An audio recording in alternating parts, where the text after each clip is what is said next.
it's really a warm day. Let's think in terms of being warm. But I'm not going to keep you. I just want to welcome you to this unveiling celebration, and I want to acknowledge the people who have made this possible, the people who worked tirelessly over the past 7 years to bring this statue about.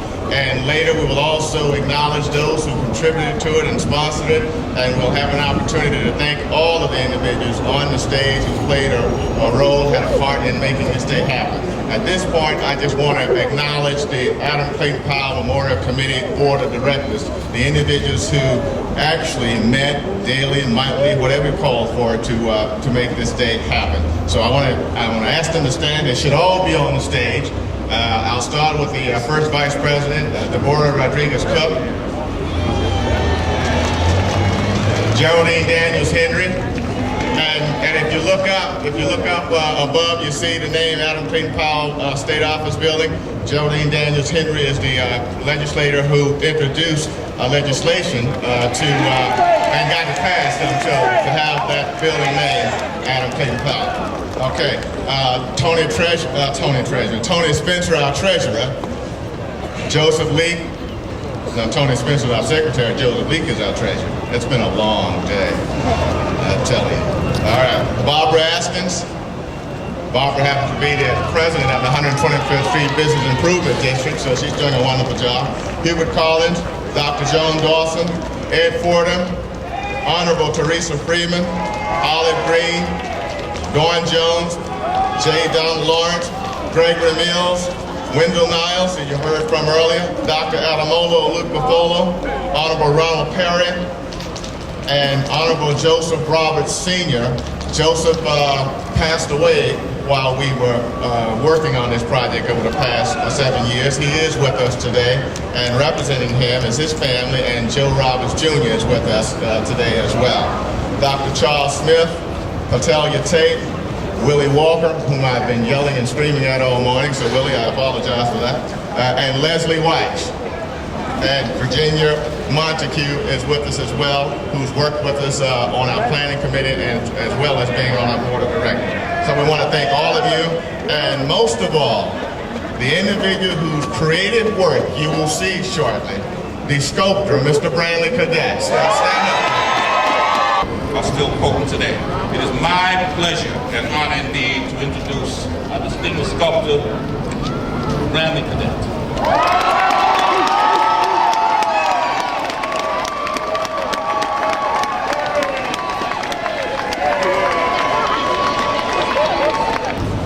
High Ground, the name of the sculpture, the Adam Clayton Powell Jr. Memorial, is a celebration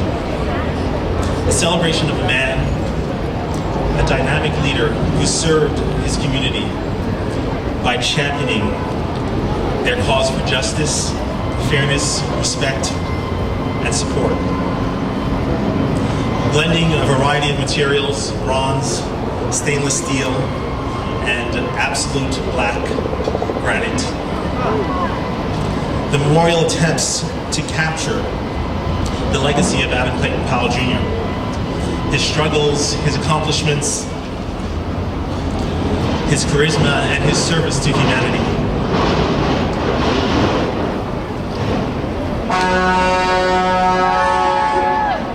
I offer this memorial to our ancestors whose struggles and efforts have changed the landscape in which we are fortunate to live. I offer this memorial to Harlem, USA, an epicenter of the continuing struggle. And finally, I offer this memorial to my people, the people of this great planet Earth.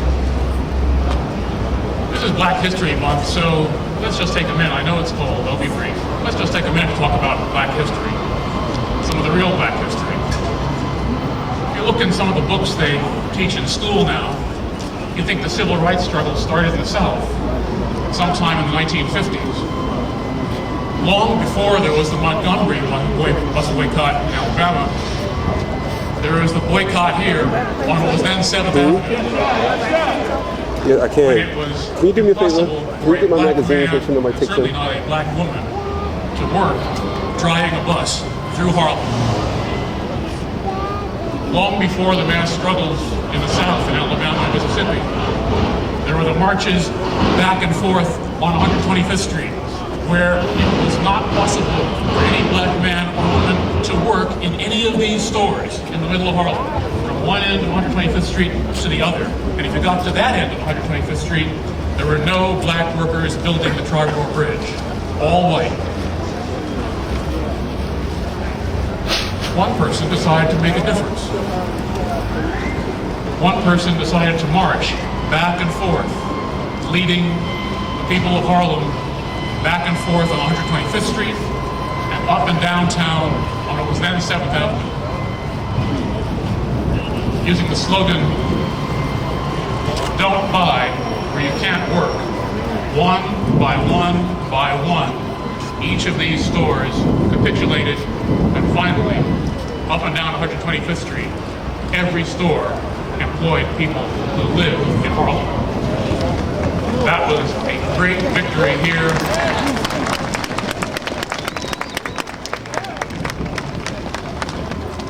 And as I said, you don't see very much about that in the history books nowadays.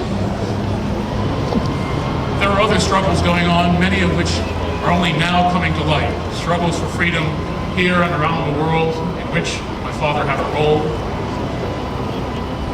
But his heart and his primary attention and his mission were always right here in Harlem, epitomized by this intersection of what is now 125th Street and Adam Clayton Powell Boulevard. So it's especially appropriate for him to be remembered here for years to come with this memorial. But the work is not done.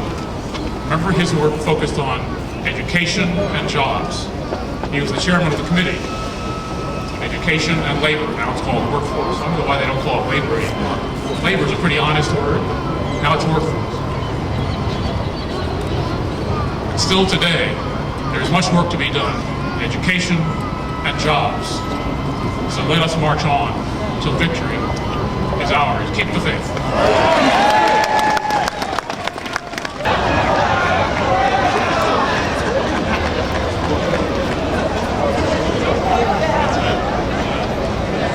Well, it's a great day, long overdue.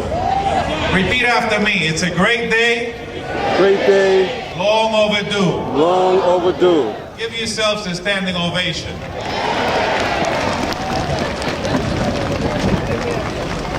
It's great to be here. It's great to be here. My brother, my nephew. Coincidentally, I was speaking with our Congressman, Charlie Rangel, a couple of weeks ago about my brother. And I said, you know, Charlie, every time he goes into retirement, he gets a new job that forces him out of retirement. So Charlie said he should talk to me. Yeah, right, Charlie, he should talk to you. 4, 3, 2,